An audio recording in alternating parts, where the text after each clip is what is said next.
Hello everyone and welcome. My name is Luke Ramsey and I work in the Education Department here at the Pink Palace Museum. We are so glad that you could join us today, and if you wish to revisit this talk later or share it with a friend, the entire series will also be available online through the Pink Palace website and through the University of Memphis Library. Our speaker today is a lifelong Memphian and a graduate of both Memphis University School and the Memphis State University. In his extensive experience, he has managed some of this community's greatest assets, including museums, the Park Commission, and that band of ducks in the Peabody Hotel. Will you please help give a warm welcome to our Shelby County historian, or former Shelby County historian, Mr. Jimmy Ogle. Till they read the minutes. Luke is the most important person here, besides Jess. You know why? How did you get here? You see my name 9 times on pink signs getting around over here? Every day he sets them out. He picks them up. And he gets them in the exact same order every spot, too. He's really good about directing you around. So thank you for all your tech support here. And I'm still the Shelby County historian until they read the minutes at the next meeting. Now, our program today is historic Memphis Riverfront, and why not show a picture of the Mary Elizabeth boat right here? The Proud Mary, you know, is a harbor towboat in Memphis. We'll get to that in a minute. And of course, on my manhole covers downtown, we have a steamboat. That's one of our great manhole covers. But again, thanks to our sponsors, Vincent Astor, Phyllis Peterson, Erickson Group, University of Memphis Libraries, and Communities and Conversation Series at Rhodes College. Our artifact of the day is from Captain Charles Church. It's a silver service set. Say that fast, right? Right here, it's on display here at the Pink Palace Museum. Oh, will be on display, right, in the Bicentennial Series. You got to come back March 2nd. Sunday, March 3rd is Community Day, 12 to 5. Free day in here to come back. Music, all this other stuff going on.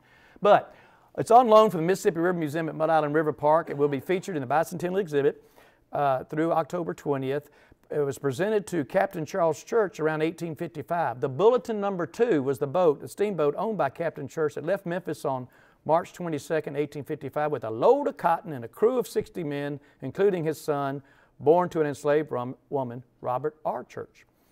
2 days out of Memphis, a fire started. Captain Church helped his men escape to safety and was the last to leave the ship. The grateful citizens of Memphis presented a silver pitcher and set of goblets to the captain. That's an old piece of silver there, isn't it? Captain Church. And y'all know that Church family name, I think, in Memphis, Tennessee. There you go, them all together. That's pretty, isn't it? It's just like what I got in my dining room at home, you know. Yeah. Welcome to Memphis. This is right. This is your welcoming when they opened up the Memphis and Arkansas Bridge in 1949. You've seen this before. America's cleanest city. It's just a great welcome sign there. I like it.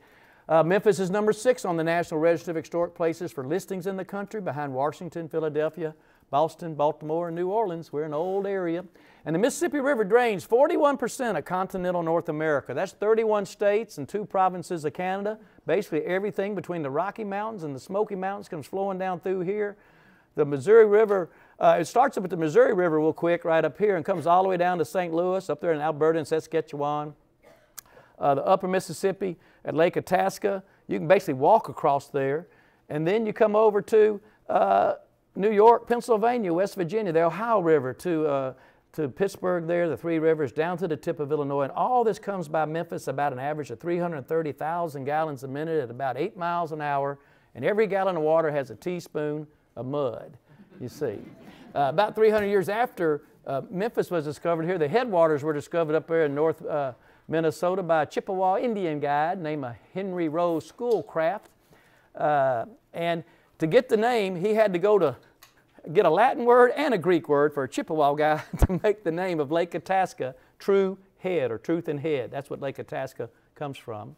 There's the confluence right there. There's head of passes down below New Orleans. Kind of fans out. All that siltation runs out into the Gulf of Mexico, keeps on expanding the river. Here's a cartography map from 1934 to show you, before we had levees and river control, how the river swang wildly. Look at Horseshoe Lake and stuff like that. A lot of oxbow lakes were formed and cut off as the river made its way all around the delta. When they did the levees in the 1930s, they cut off 170 miles of river. It was going like this. They didn't want to cut off too much because it'd go too fast. The odd Mississippi River, the oddest, most meandering large river in the world. Used to be sometimes up to 60 miles wide, maybe 4 feet deep, but 60 miles wide, you know, that flat delta. My most interesting stat to me is levees and astronauts, that when the astronauts are descending on Earth, the first man-made structure they recognize on Earth is the Great Wall of China. Right? Right, Bob? Yeah, right. The second, and not the Superdome or the St. Louis Arch, and the second most visible structure when you're descending on Earth from outer space is the earth and levee system of the Mississippi River. 300 feet wide, about 40 feet tall, several hundred miles long. It's huge, but you cannot control the Mississippi River, but only accommodate her. And we found that out on many occasions. This project is still ongoing. A raindrop drops in Lake Itasca. It takes 90 days to get to the Gulf of Mexico, naturally flowing down. Every gallon of water, like I said, has a teaspoon of mud. They say that's too thick to drink, too thin to plow. It's one of those great quotes.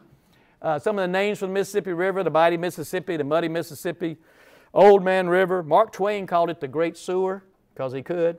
But you drop your cigarette butt down in Wrigley Field, it'll eventually make its way past Memphis and the storm drain systems. You know, it's a lot of stuff coming down the river other than just trees and golf carts and everything like that. I've also said that it's the first transgender river in our community too, or in our country. Old Man River, she just keeps rolling along. Come on, get on your toes here. It's the 21st century. Bet you didn't know that. Here's some other quotes. We all live downstream from someone, and what happens in a watershed does not just stay in that watershed. Think about that. That's a good quote, just kind of like Las Vegas. Here's Leonardo da Vinci. You didn't think, Leonard, I'd say Leonardo da Vinci today, did you? That went on your radar, was it? When you put your hand in a flowing stream, you touch the last that has gone before and the first of what is still to come. Isn't that nice? That's the odd meandering river. You see how they cut through it like that? Do unto those downstream as you would have those upstream do unto you. And like I say, too thin to drink, too thick to plow.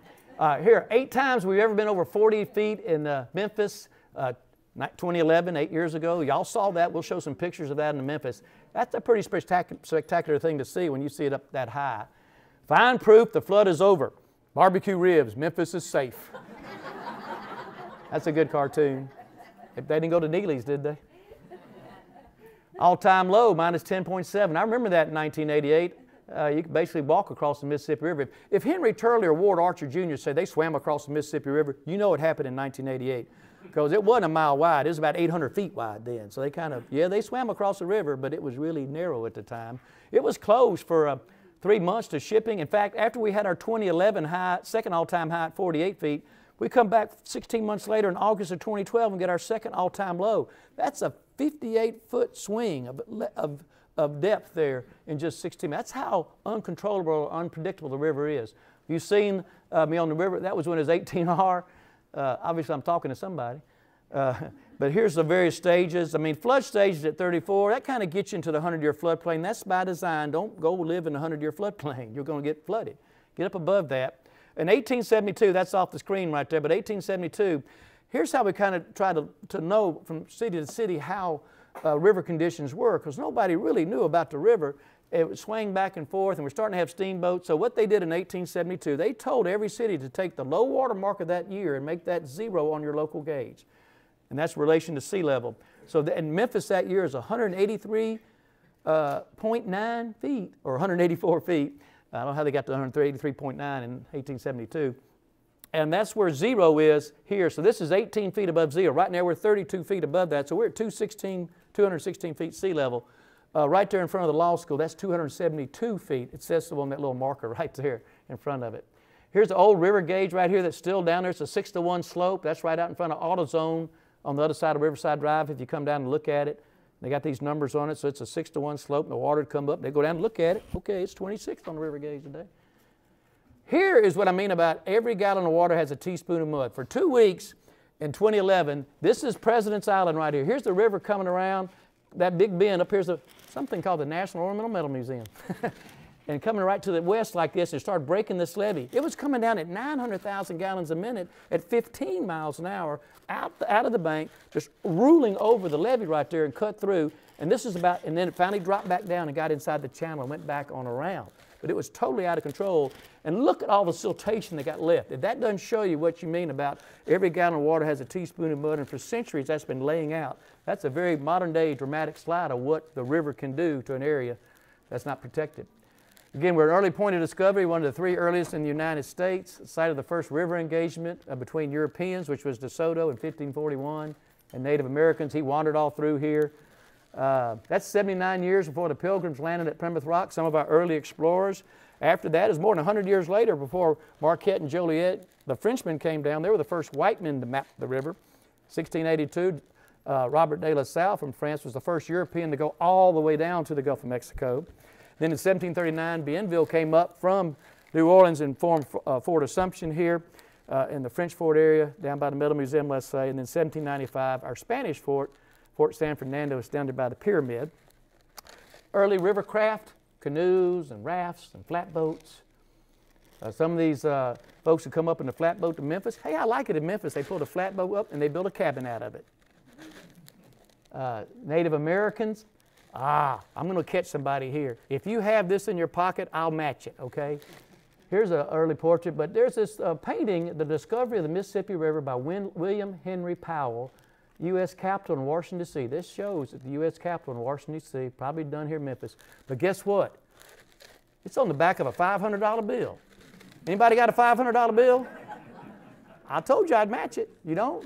I didn't know that was on the back of a $500 bill. I've never seen one.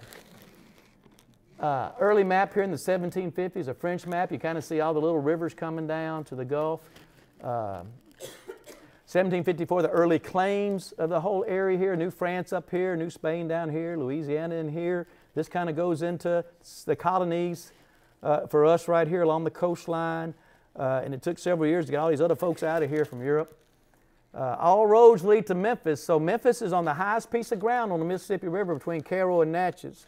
When DeSoto got here, it was the spring of the year. It was flooding. He used to flood 35 miles in that direction. He thought he discovered the Pacific Ocean because all he could see was water. He thought the Ohio River flowed into the Gulf of California, not the Gulf of Mexico. And the earth was flat at the time. By map, no maps and anything. But these are the old high ridges here that became our streets. This is Poplar, this is Lamar, but it all led to this one high spot they came across right there. We're the 4th Chickasaw Bluff in West Tennessee on the eastern bank. 60 miles north is Fulton or Fort Pillow. 40 miles north is Randolph. 20 miles north, Meeman Shelby Forest State Park, and then Memphis, the 4th Bluff. This is actually an actual new picture or current picture of Randolph. That's what Memphis would look like if Memphis wasn't here, with all the buildings and everything. The 7 flags that used to fly down there on Mud Island, maybe we'll get them back this year. The 7 flags of jurisdiction over the last 468 years, beginning with Spain, then France, Great Britain, United States. North Carolina came all the way across. We're the first territory to become a state in 1782, and then we became a state in 1796, and then the Confederate States in 1 year there. Here's another old map. There's the Chickasaw Bluffs. There's the Gayoso cutout. Old map there, another old map of our county. See how important the rivers are, the Hatchie, the Loosahatchee, the Wolf, Nonconnah. Early forts, Fort Assumption, it lasted about 3 months. The French didn't like the mosquitoes or the humidity here, I don't think. Fort San Fernando came up, 1795. That became Fort Esperanza over in Hopefield, Arkansas, Fort of Hope, let's say. We changed our name to Fort Adams. First U.S. flag flew in 1797. The name Adams got taken down to Natchez, and so we became Fort Pike, then Fort Pickering, and moved on down to the south end of the bluff near the Metal Museum because it was higher ground. We were actually, the Spanish put the fort in the floodplain. That didn't make much sense at that time, so why would we repeat that? Here's an old historical marker for Fort Assumption down on that end of town, south end of town. Fort San Fernando, that's about where the pyramid is nowadays. It's where Auction Park is now, right across from the pyramid. Way down here, that's where the Gayoso Bayou and the Wolf River all came in together right there and came to the Mississippi. There's a big eddy right here that they could come on, the boats could come on in. As we drained our city, there's a historical marker. There it is again. Again, another picture, Gayoso Bayou going on out. It goes all the way down to past the Central train station as we drain our city. Louisiana Purchase, 1803. That's when we get rid of the French. So in 1795, we signed the Treaty of the Spanish out of here east of the Mississippi. Now we double the size of our country almost over here. We get rid of the French with the Louisiana Purchase in 1803. 1811, 1812, there's a big earthquake, a series of earthquakes over several months. Church bells rang as far away as Charleston, South Carolina. They said the river flowed backwards, which means land depressed and the river went north. Reelfoot Lake was formed during that time. Memphis area was formed in 400 AD, they said, in an earthquake during that time. We call this the sunken land over there in Arkansas, and it's flat. Here's some banks of the Mississippi caving in during the earthquake of 1811 and 1812. I think Nicholas Roosevelt drove that boat down to Washington, I think it was, and scouted the river. And when he came back, all his milestones and landmarks were taken from caving in while he was coming down to go all the way to New Orleans for the first time in a steamboat. War of 1812, one of my favorite wars, because it's the one that was the most important for Memphis before there was Memphis. We had to get these lands cleared out. So it's our second war of independence from Great Britain in 3 theaters: Lake Erie, Chesapeake Bay, and New Orleans. A very benign war. We got our Star Spangled Banner from it. A lot of stories about the War of 1812. We'll cover that in our wars segment later on. 1818, well, actually, Andrew Jackson went down in 1815 and won the Battle of New Orleans 3 weeks after the treaty had been signed, but he came to military fame for that. So the first 22 years we're a state from 1796 to 1818. All of West Tennessee is owned by the Chickasaw Nation.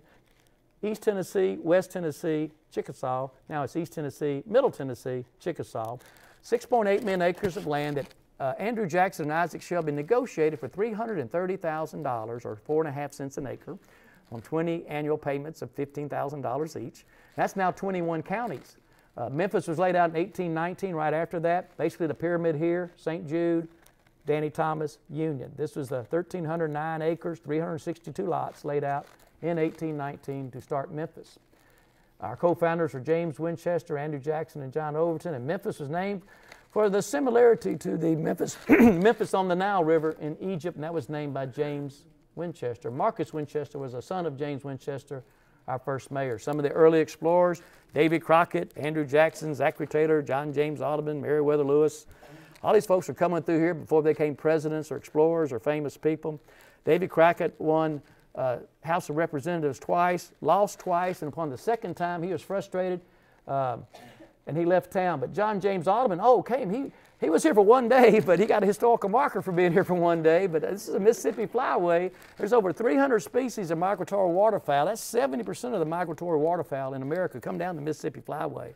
You got Stuttgart over here, Grand Junction over here, Ducks Unlimited headquarters here. There are 90 species of fish in this river. Now back to Davy Crockett. He said, to hell with Tennessee, I'm going to Texas. And he didn't do too good in Texas because he got killed at the Alamo a year later, right? This is an old picture right here. You see a lot about Memphis on the bluff, and how we on the high bluff in Old Timely Park or Riverside Drive. And I was at Mortimer's restaurant not too long ago, and a man came up. Somebody said, that's the Shelby County historian. So he wanted to draw paintings. And he took that picture and made this out of it. His name is Robert McCabe.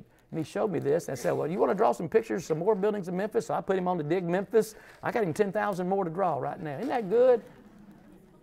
That was done just in January here. That's pretty good, I think. Memphis in 1828, here's a drawing. You're looking north now. Back in here is about where the convention center would be. This is probably where Union Avenue and all that high bluff there above Timely Park is now. There's some flatboats coming in. You kind of see how before we had levees and everything, that parallel river would come down here and, of course, become St. Francis, but it was kind of wild all through in here. A lot of streams and rivers. The military road to Arkansas in the 1830s. Once you ferried across the river here, you went up to Marion, came across all the way to Little Rock. You had the overland stage at that time that would go to Fort Smith and then connect to the west coast.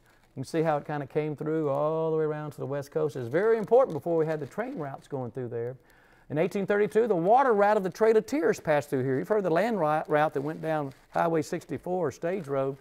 But there was about 3,000 Native Americans moved in the 1830s. This marker is down at Beale Street Landing. We did this about 5 years ago with the National Park Service, and Graydon Swisher of our Historical Commission was very instrumental in this. But about 3,000 came from Chattanooga, went up to Paducah by barge, came on down by Memphis, over to Helena, up the Arkansas River to Fort Coffee. Moved at that time by the water route of the Trail of Tears. Early picture of our Navy Yard area. This is about where the convention center and pyramid area is, right in that area there. Front Street was literally the front street to the river. There was no Tom Lee Park or Riverside Drive or railroads at the time. That's why they called it Front Street. The little happy old wharf boatmen coming in, hanging out, flatboatmen. They started taking over. There was really no law as out-of-towners treated locals poorly. They refused to pay wharfish fees. So Mayor William Spickernagel, what a great name for a mayor, Spickernagel, came down and he got chased back up the bluff. He tried to collect some fees and they chased him back up the bluff. He returned with the constable and a warrant and they chased him back up the bluff again. So he returned with the militia and killed the leader named Tester. And then our riverfront became safer. So that's how Riverfront started in the 1840s. Old Mayor Spickernagel got it under control. He was probably brilliant at the basics, wasn't he? Look at those cobblestones wharf. Before we had these cobblestones, you'd get off a boat and you'd go into that mud and you go about knee deep, you pull your leg out, it'd suck your shoe or boot off. It wasn't a friendly way to come to Memphis or an easy way, and you had carts down there and cotton and all this stuff, all this muddy things down there, let's say. And so we started laying cobblestones in the 1850s, 19 different work sessions over a 40-year period of time, over 1 million cobblestone laid. And that made us a good, hard steamboat wharf. There's some of the dead man rings. Again, there's a picture of Memphis, 1854, the Navy Yard. So we started building that, becoming a big steamboat center. There's the high bluffs, no Riverside Drive, no Mud Island yet. A few other old renderings here. I like these old renderings. And then in 1857, the railroad train y'all love, it came in from Charleston, the first railroad to connect the Atlantic Ocean with the Mississippi River in the history of our country at a time when most people are riding a horse and buggy across the country at about 10 miles an hour. Now you're riding a train about 50 miles an hour. That was a big game changer right there. Put Memphis on the map. That's what saved us from the Civil War, really being a transportation center. And it was such a big deal because most railroads were about 100 miles long at the time. That we had a celebration called Wedding of the Waters, the greatest demonstration of popular joy ever witnessed in the Mississippi River Valley. We poured water into the river from Atlantic Ocean. Took water from the Mississippi River and poured it into the Atlantic Ocean too. There's a historical marker we're trying to find right now. A little construction going on. So you see the river kind of came in from the northwest until we built the I-40 bridge. This kind of came in a big loop like this and went around. And this is the Wolf River coming down. The Loosahachie now cuts out at Fraser, but it used to come down into here too. And so this is where the river channel goes now. I'll show you that comparison in a few minutes. Here's an old map from I think the 1880s of Memphis coming in. You can see the Loosahachie and Wolf coming in all the way down. We're growing down to Fort Pickering here, the high part of the bluff. By that time we're annexing with the transportation, with the river. In 1899 is when we turn our back on the river because we get automobiles and go out to Overland Park. In the 19th century, we had 400 sawmills here. We're the hardwood capital of the world from lumber and cobblestones. Look at how do you imagine with the water rising up and down like that, having to move that lumber with water, right? Sooner or later it'd move itself because it'd float away. But we're the cotton capital of the world. Between 1880 and 1920, 70% of the cotton crop was within 200 miles of Memphis. And between 1803 and 1937, cotton was the #1 export out of the United States. That's how important we were here. Trading mules before we had tractors, and right now 45% of the rice in America grows between Memphis and Little Rock. 45% of the rice. High bluffs and cotton, which you could say, because we're protected up here. All that would flood for 35 miles, and like you're seeing right now over there. Now you can see why these boats sank, can't you? I mean, 9,000, how'd you like to load that by hand? That's not too easy. And of course, it might catch fire, hit a snag, it'd sink, all that tonnage. The Naval Battle of Memphis, real quickly, we can come back and talk several hours about this, but the Union strategy was get control of the western rivers, Memphis being a big supply town and troop movement town. So the Union fleet came down, about 18 guns and 80 gunboats. The Confederate fleet came up, about 8 gunboats and 18 guns. It was a great mismatch. On June 6, 1862, and about 5,000 citizens sat on the banks of the Mississippi River and watched it like it was an NFL football game or fireworks show. They weren't shooting they were shooting each other in the river. They weren't shooting on the land here. And it only lasted 90 minutes because there was such a mismatch, but it ended up being the largest inland naval battle in the history of the world, right here on June 6, 1862. Memphis is quickly a northern occupied town. Here's some of the battle scenes right here, the ram boats, the ironclad boats the Union had. It was just a real big mismatch. Here's General Sherman's match. There's my fabulous railroad track right there. Everybody loved it. See, having that railroad track here, having that steamboat landing, you're controlling all the transportation in the western part of the country. Union occupation for 3 years. Saved our city. How ironic it was that Northerners were selling guns and butter to Southerners who killed Northerners, and Southerners were shipping food and cotton to Northerners who killed Southerners. It's like spy versus spy versus spy in the old Mad magazine, you know. We housed over 7,000 wounded soldiers during this time. Business was so good that First Tennessee Bank actually opened during the middle of the Civil War. It's the 14th oldest bank charter in America. It opened its first national bank. I got my checking account. Here's Fort Pickering that stretched about 2 miles long from, say, right here where the Metal Museum is right now, almost all the way down to Vance Street on that high bluff right there. After the war, Memphis is trying to recover through Reconstruction. The Sultana, the quickest way to get Union soldiers back up the river was by steamboat, not by rail. The Union soldiers mustering out from the prison camps. Boats were certificated, and the captains were incentivized, $5 for every enlisted man and $10 for every officer. The certificates were relaxed, so this boat went down to New Orleans, Natchez, Vicksburg, a little something snafu happened there in Vicksburg, and Jerry Potter could tell you every villain about that. It goes all the way to Lincoln, to tell you the truth. And they had over 2,300 passengers on the boat, certificated for 376 by the time they got to Memphis. That's 6 times the legal limit, 100 horses, and 1 stove for a 7-day journey. How would you like to get 500 people in here, about 10 horses, no Metro Eats, you know? Horrible conditions. They leave Memphis at 11:30 on April 26th. They go upriver. The boilers explode about 7 miles upriver. Bodies flow by Memphis for days. Over 1,700 people lost their life. That's 200 more than the Titanic. So it's the largest maritime disaster in the history of our country. So from 1857, the first railroad to get here, largest inland naval battle, largest maritime disaster. Within 8 years, 3 big number ones right there for our community. There it is up in a soybean field up there now. What's left of it is mostly a wooden boat. You know, most of the life expectancy of a steamboat was about 3 years because they were wooden. They would burn down a lot, you know. Here's Memphis in the 1870s. Again, no Tom Lee Park yet, no Riverside Drive. Tom Lee wasn't even born in 1870, I don't think. How about the little ice here in 1872? A little ice gorge came on down. That's happened about once every 30 or 40 years. So don't call it climate change when it happens here next year, okay?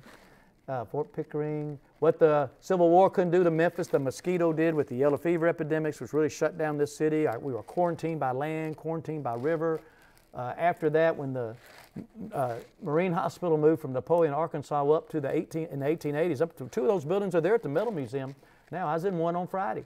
But they kept them outside the city limits, so they wouldn't want to bring the disease into the city from the mariners on the Mississippi River. These weren't the fighting Marines, these were mariners, industrial Marines, let's say. So for the 1880s, 1890s, we lost our charter. We were a taxing district. Our Board of Health was formed. We discovered our artesian wells. We picked up the dead. We distributed the food. We camped on the bluff. There's Memphis. There's us right there. And then a man by the name of George Waring came to town in our downtown area, and he thought he'd separate the sewage water from the drinking water. Pretty healthy thing to do, don't you think? We're the model for the industrial sanitary sewer in the country. It's the Memphis plan. I knew you wanted to know that when you woke up this morning. Who did that? Here we go. The Corps of Engineers was formed. The district here, you can see all these rivers they're in control of in the Memphis area here. And this is a good example of the wing dikes that come out parallel from the river. On one side, the flow comes down, the wing dikes slows it down, the siltation drops and fills in. So say this is the Arkansas side looking this way.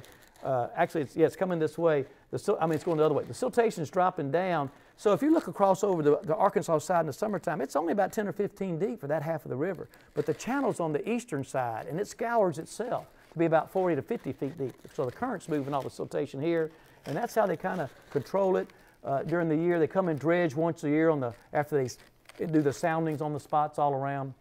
A port of rivers and rails. Here's our cobblestones. There's the Customs House, Courthouse, and Post Office. There's the library. So this is an 1890s picture.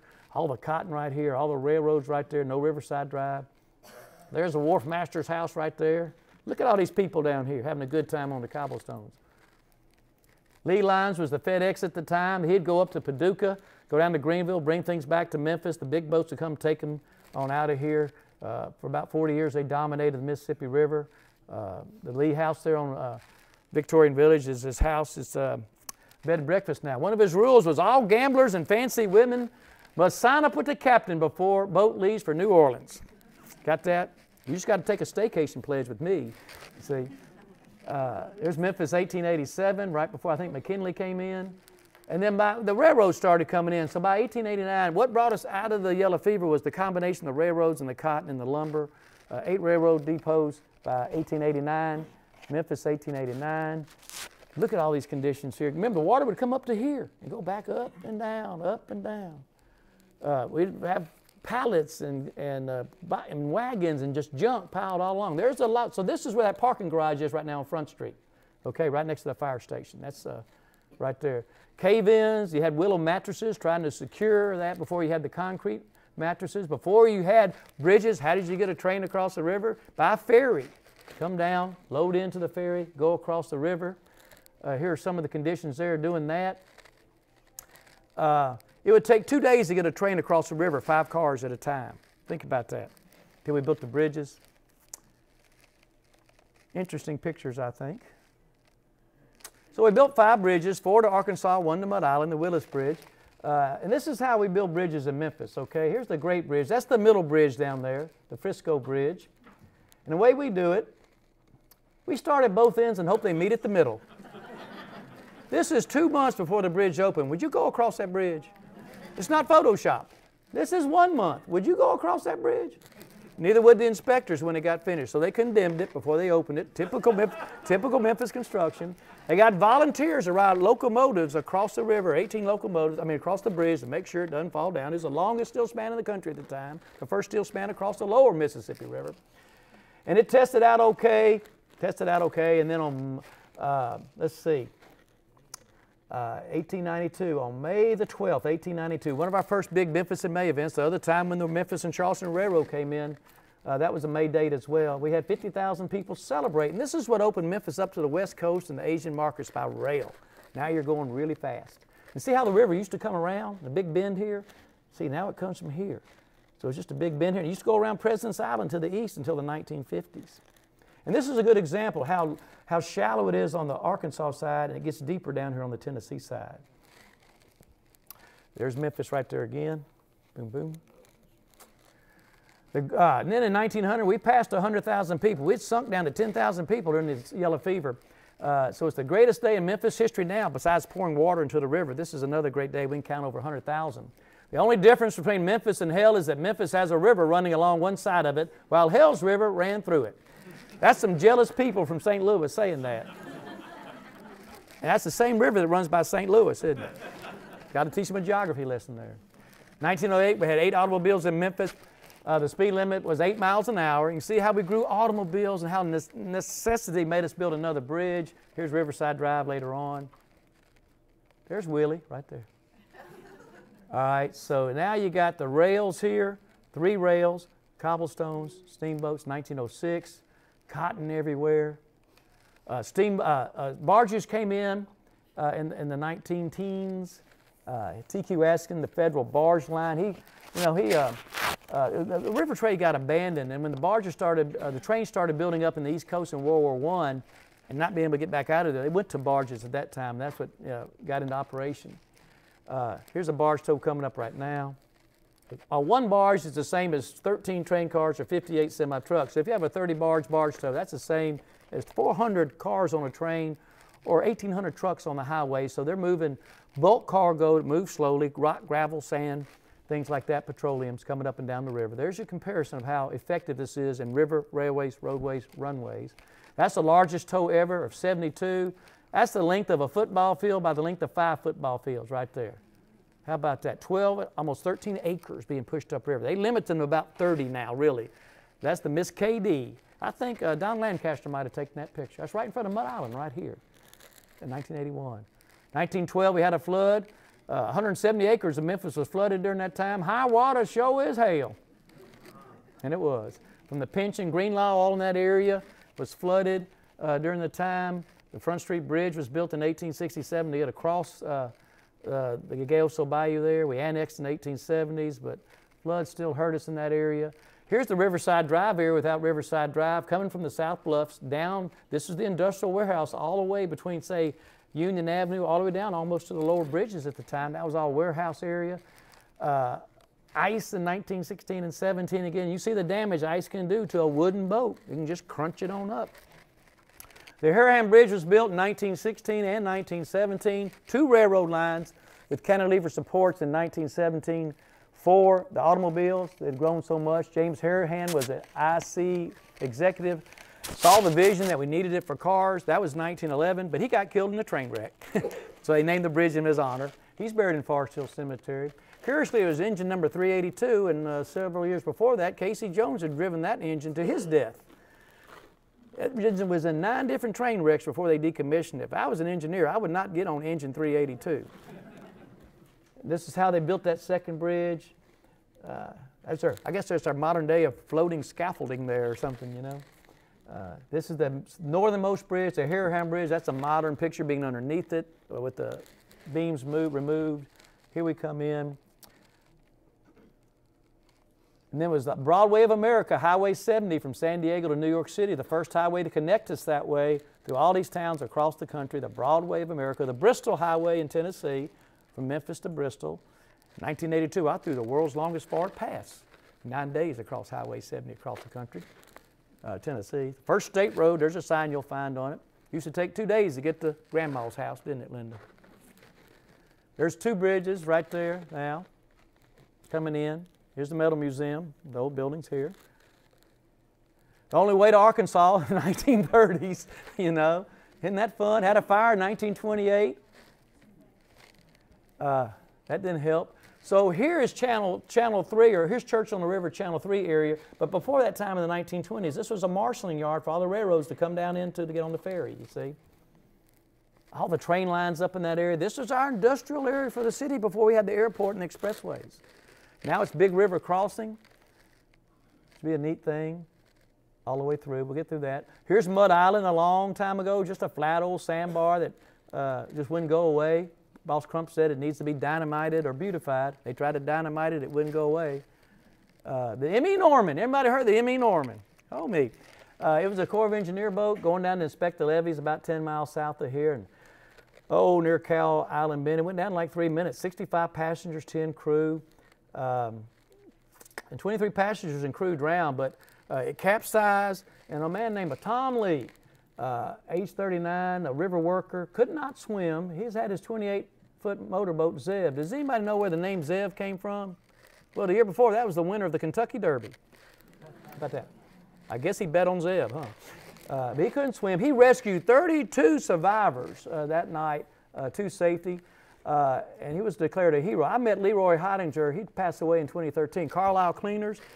He was 5 years old, and his daddy said, "Get on my back. I'm going to bring you to safety." In 2013, I met a person who had survived the M.E. Norman disaster.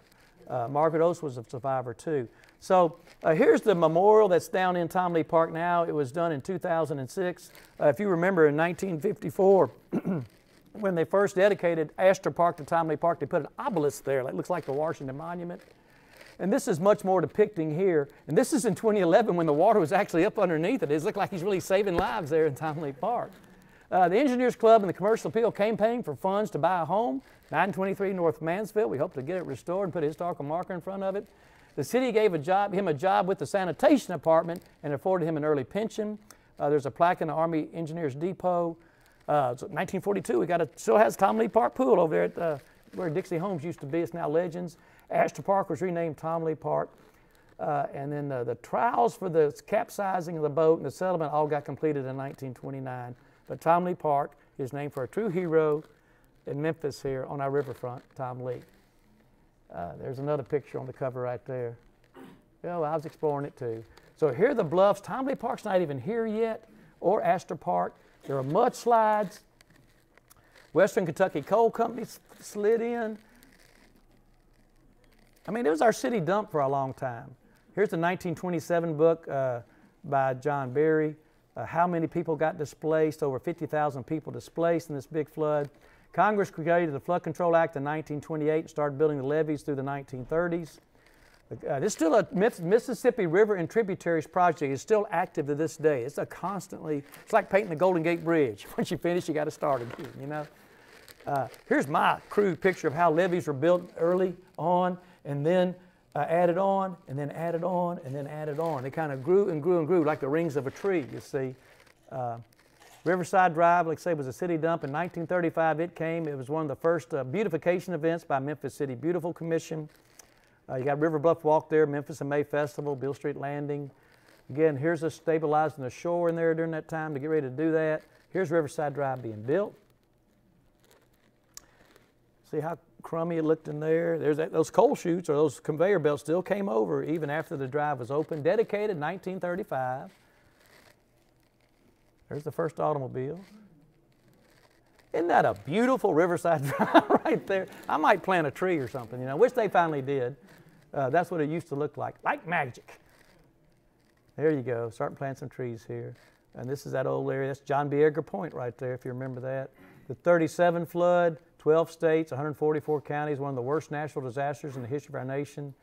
Here's a great book about it. There's Beale Street like it was back in 2011. Fairgrounds had 9,200 refugees. Again, there's Beale Street. You're bringing your boat up to Beale Street right there in Riverside Drive. So that's what it looked like in 1937. And there's coming up Riverside Drive, taking a right, going up to Beale Street like that. That's the train trestle. The flooding at that time where the Lone Star Cement was, up in the Gayoso area, the lower areas of downtown got flooded. Harahan Bridge on the other side almost got flooded. There you go, across Arkansas there. That's an intentional floodplain. It's very flat. See the coal chute still coming over? The Wolf River Non-Conner Wall flood project, the flood walls you see up and down Wolf River and Non-Conner Creek throughout the city. It was done in the 1930s, 40s, 50s. There's still a flat mud island right there. Oh, downtown Memphis. Let's get another shot of Mud Island. There's the airport we used to have down there. We built the bridge so you can't land an airplane underneath the bridge right there. So they moved it up to DeWitt, Spain over there. Interesting pictures. Some people landed airplanes on the river. The guy that still comes to change the monorail cable and work on it rides a float plane in here. God, what's his name? Ralph Jordan. Still comes in and does that. I was watching him land one time. He came right up the Cobblestones, he just brought that plane all the way up to the top. I had to jump out of the way. He was going to run over me. Somebody didn't get their boat out of the way when the water dropped, did they? There you go. Look at that. That's Riverside Drive right there. Still in partial industrial in the 40s during the World War II. Now we're going to build the bridge here. We're cutting Mud Island, the western half off, putting it on top of the eastern half, bringing the channel around this way. That's what got Mud Island above the 100-year floodplain and made it developable. See how the water used to come around like this? Now we're going to make it come around like this. Get a straight shot for 4 miles for the downriver tows are 1,000 feet long to come through. 49, the Memphis and Arkansas bridge gets built. The southernmost bridge, that's I-55 now. Here's some construction pictures of that. There's the train yards. It's all different now. It's all residential in that area. We got about 2 minutes left, folks. Memphis Queen Line comes in 1955, and right now it's the only passenger vessel excursion boat or business between St. Louis and New Orleans. That's 1,300 miles of river. If you're from Europe and want to see the Mississippi River, you got to come to Memphis. 4 boats. Family built 2 of the boats from scratch in the backyard. Third generation ownership now. President's Island came in the 1950s. So here we coming down from the south. They closed it off right there. The river used to come around both sides, took it around the western side, closed it off, made a slackwater lake here. And this is all, when you go down to President's Island, you only get on about 20% of it because the rest of it's floodplain in there. And you saw that siltation come in before. So here we go like this. They cut this off, send everything that way. That's where that damage was done you saw a little while ago. And here's how they built it. Coming in, let's see, filling in. You see right through there. There's the whole picture of how President's Island got built. There's Jack Collery Causeway right there.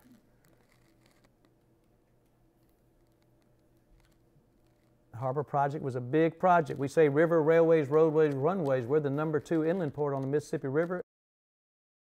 There's our riverfront in 67, summer 68. Cobblestones in 69, setting up for the barge landing or whatever for the Cotton Carnival. The downtown airport here. Summer 72, there's the old boathouses. They're down at McKellar Lake now. The marina took over those Memphis Yacht Club ownership there. Another ice storm in 73, so we're due for another one about right now, aren't we? Thank you. So here's the old channel this way. The state boundary line went with that. This is the old channel. When we built this bridge here, we brought that all around like this. So this is still the state of Tennessee right there. When you're looking at standing on Mud Island, you're looking at Tennessee across the water there. There's another comparison, side by side, you see. So all this right here is all this right here, coming around like that. And Charles Curry came up with that idea. There's a newspaper story to prove it. So you see what they talked about. They would have to come around like this and take that thing that might be 1,000 feet long. The piers of the Hernando to Soto Bridge are 880 feet wide. That's a tough turn with the current and everything. Here's a Hernando to Soto Bridge being built, I-40 bridge, Bridge of Lights, Big End Bridge, and everybody calls it the new bridge, right? It's 50 years old. It's not new anymore. The other one's the old bridge, right? See, so you can't land airplanes underneath there, can you? You know, when we did the Bridge of Lights, Pat Tiger wanted to have blue lights, but the FAA said no, because she loves the blues. Why? Because if in a foggy night, an airplane might try to land with those blue landing lights on the bridge, you know. So that's the only thing Pat Tiger ever lost in downtown Memphis when it came to a party. There's the Bridge of Lights. September 5th, 1986, we raised $500,000. And the Mariners, all this glare, you got on the pier here, you got a red light in the center of the pier, a green light. They shoot for that green light in the center of the pier. Now you come around that bend in Memphis, and you got close encounters of the third kind. All these lights just beaming on you. That's a hazard to navigation. So the Mariners wanted to have it turned off. We just raised $500,000 in private money. So the compromise was they put a sensor on the bridge over here, and a towboat pilot can get their floodlight and hit that sensor, and the lights will turn off like that. The boat can clear on through it with their night vision, and the lights will twinkle back on in 15 minutes, and everybody's happy. See, that's how we do things on the river, you know. Here's Riverside Drive. That's old Tom Lee Park. People got the cars down in there. This is John B. Erica Point. Y'all remember this? Isn't this cool? Now we put the dike out here, dredge on up, try to stabilize Riverside Drive. This is a great project. 7 good things happened in this project. We stabilized the channel, we stabilized Riverside Drive, we stabilized the bluff so we could insure the bluff, so we could finance the bluff, so we could build on the bluff, and we got 20 extra acres of park land. That's a pretty good government project, isn't it? And now it's wrong. It's too flat, and you know, we're going to try to redesign it a little bit now. But that's what the motivation was to make a flat park, and that really helped Memphis and made growth. All that's down in here, but right above it, this is where South Bluffs is now. All the train lines are gone in the 1970s. That's what's there now. See what's happened? That's how downtown is transformed because of all this. There's Tom Lee Park right there. Now you see. So you go from this, nothing here, to park there, to residential here, and all residential there. And there's sugar services, by the way. They're never going anywhere. We got to have a sugar in Memphis, don't we? Summer '81, Mud Island being built. Summer of '82, Mud Island being open. Another book. Grand opening Mud Island, the Riverwalk. Nesbitt Calthorpe, 1,746 different pieces. This is just a big drainage ditch, like a crossword puzzle. 1,746 different pieces that are 4 feet by 4 feet by 8 feet, weigh about a half a ton. He put them in place like a jigsaw puzzle, every twist. He did this without the aid of a computer. I got his protractors at home. We did an exhibit about it not too long ago at Mud Island. It's just an incredible model there. 1 30-inch step equals a mile in distance as you walk. Of course, the Mississippi River Museum, who Captain Church's silver set is on loan from, right? This bridge was built in 1987. The commercial appeal said, Hackett builds bridge to nowhere. Well, there was nobody out there, 600 acres of vacant land. Now there's 7,000 people living out there, 5 minutes from the core of downtown in suburban type living, and which bugs the heck out of me. 7,000 people twice a day can come off in here, but nobody is allowed to come here and take a left and go to Mud Island and drive right up to it. Can we get a little, staycation pledge on that next time or something? Hey, let's drive over to Mud Island. Come on. There's the pyramid, of course, the 6th tallest pyramid in the world. Now, real quickly, the 2011 flood. If you go down Riverside Drive, this is that last pier when you're driving down Riverside Drive to the west. There's a river gauge right there, you see. There it is. So here's our flood during that time. You see how that floodplain just all got kind of wiped out through there.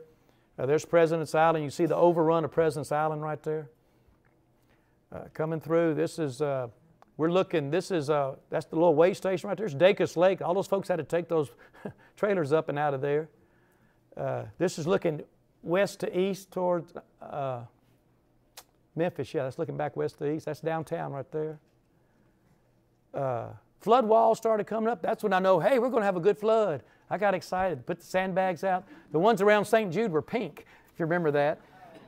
But they were in that floodplain that used to flood all the time. The wall there at the pyramid goes up to 57 feet. Okay, we got to 48 feet. We didn't need those sandbags, but why not get ready for it and have a show and have a good photo op and all that?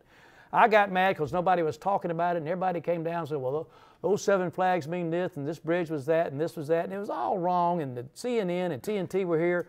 Downtown Memphis is flooded, Beale Street is flooded, you know, and people were canceling vacations.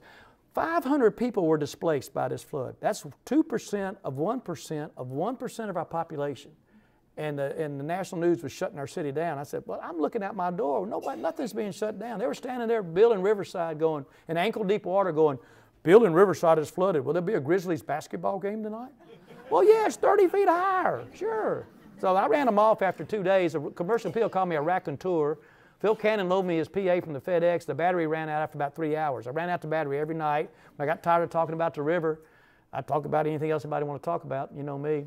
And Benny decided to hire me at the RDC after that. You couldn't get over to Mud Island because the road leading to the island was flooded. Go figure, only in Memphis, Tennessee, but the little service road was low right there, so you couldn't get off and on, so you had to evacuate. Here's Tom Lee Park. There's the westernmost walkway of Tom Lee Park. There's the little light poles. Barbecue had to go to the fairgrounds that year, remember?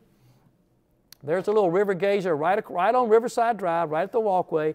Riverside Drive was built in 1935. It took 67 years to get a sidewalk. 2002. There it is right there, right across from AutoZone. It's at 46 right here. I think this is 48 right here. Goes underwater right there. You get to take a picture. Then it starts, that's how it all filled in. There's Tom Lee Park. This is Shelby Farms. This is Germantown Parkway. This is Wolf River backing up. Can't get out. You see? You know that's the drive-in right there. Some are putt-putt.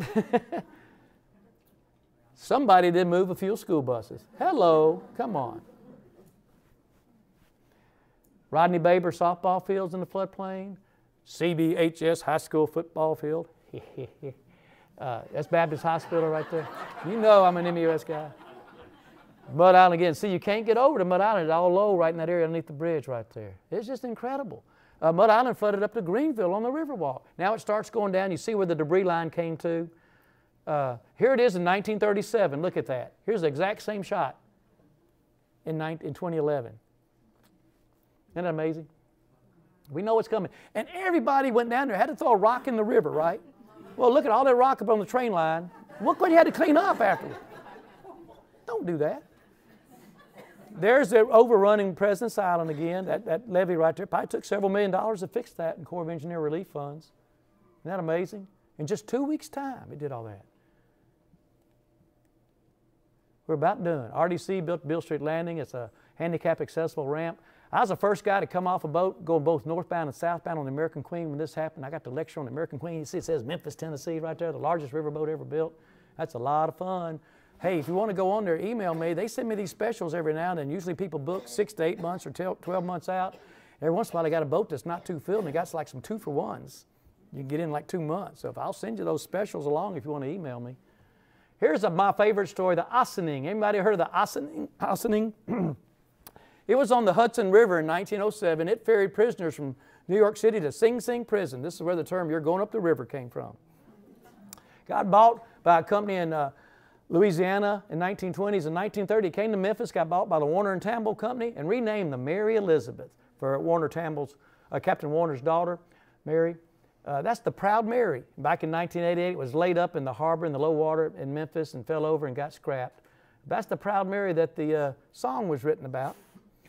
Big wheels keep on turning are the propellers. Those are the wheels. If you're in the pilot house, those are your wheels on the water, the propellers. Those are the big wheels, not a big steamboat like you see Tina Turner doing this big steamboat deal, which is a great song too. In fact, John Fogerty, when he left Creedence Clearwater Revival, got sued. He couldn't sing his own songs because he sounded too much like himself. Recording industry's tough. So after about 10 years, they settled that, and he came back in 1986, and he did his comeback tour starting from Mud Island Amphitheater. Bob Kelly brought him there. I got to give him a tour of the Mississippi River Museum, and he told me that's why he came back and settled that lawsuit, because Tina Turner was getting too much credit for rolling on the river because Proud Mary was his favorite song. Both of them are great. If you listen to both of them, they're great. So that's why he came back. He autographed my center field cap. That was a center field tour. And this picture was in the butcher shop for a long time to support. You ever been in the butcher shop down there? And they sold, and I went out. They were selling small wares and all this stuff, and these pictures weren't, there's like 21 of them. And I just wanted that one. I had a price in my head, and like 3 weeks later, they were at the butcher shop out east and said, come on out and pick these pictures up. They gave me all 21 of them for the one price. I thought. So they were exhibited at Mud Island next year of all these river scenes. We got them over at Mud Island. We get to use them. But that's the Proud Mary. That's the G.H. Tamble in the harbor in Memphis. Captain Jake used to push the Memphis showboat with the Proud Mary. And every time we go up there and do a stake, we'd always tell them, if you're broken into tonight and that painting's missing, it's called Captain Jake got drunk and came back and broke into the place and stole it. We didn't mean any harm. Just come over and get it from the riverboats, and we'll bring it back and we'll pay for any damages. But when you get to cook your own steak there at the butcher shop and telling stories, it's a lot of fun. Historic cobblestones, there's some projects to get them restored and get the sinkholes out of them, the utilities underneath. Beale Street Landing, it's going underneath the chains now. We can get 3 boats in there at one time, believe it or not. 100 boats coming now. There's some beautiful sunsets. And this is why you have that weird color structure there. I know our pictures here don't show it, but it's a sunset on the Mississippi River. You pixelate it and enlarge it, and that's what that means. So if you go back, well, let's see. Well, you can't see it good. That house right there, the elevator house, that's a pixelated sunset on the Mississippi River. See? All those swirls, you pixelate it. Y'all know what pixelation is, don't you? This boat is bigger than the dock. We're still building that. We're landing boats in and how we're building that. It's 420 feet long by 89 feet wide by 6 stories tall. You take the 100 North Main building and lay it down in the river. That's how big it is. 430 passengers, 180 crew, a lot of fun. This is before we had the debris booms. Look at all this stuff building up here. That was a lot of fun. Priscilla Presley, I saw her last Sunday. She remembered how that thing exploded on her when she christened the boat. She was the godmother of the American Queen. And there's all the rivers we go to. Now there's 100 vessels. That's the first time in. I took that picture, April 26th. Curiously, the same day that the Sultana left Memphis in 1865. We're coming into the dock in the middle of the night, about 3 o'clock in the morning. We've got to get the 6 golf carts out, turn the lights on, get the suitcases up. Now there's 100 vessels coming in from 5 different companies. 5 vessels coming in, 100 visits, 25,000 people coming in out of Memphis now. It's a $42 million annual economic impact. But between 2008 and 2011, there was nobody coming in on passenger vessels. So we helped rebirth that industry, and it is strong. When the American Queen comes out, their stacks are 99 feet high. You get caught up and down this river, you get caught in between bridges, you can't go anywhere, right? They got caught one time. They had to bus people from Cairo, Illinois to St. Louis one time. Had to bus people to Vicksburg when the water got low one time. So when they come out, they take their stacks down like this. It gets them down to 55 feet, you see? No stacks. They clear through, they start bringing them back up. When the last time they got caught in Paducah, they were there for about a week, and they sent me a picture, and they cleared it by a foot. They had a little yardstick. I'm just glad some wake didn't come along and bang somebody up into it. But it gets tricky on the river sometimes. And then the Harahan Bridge boardwalk, these were early pictures. It's now the big river crossing coming across and everything. We hope to get a flyover in that area. It's kind of a nasty way with all the trucks in there.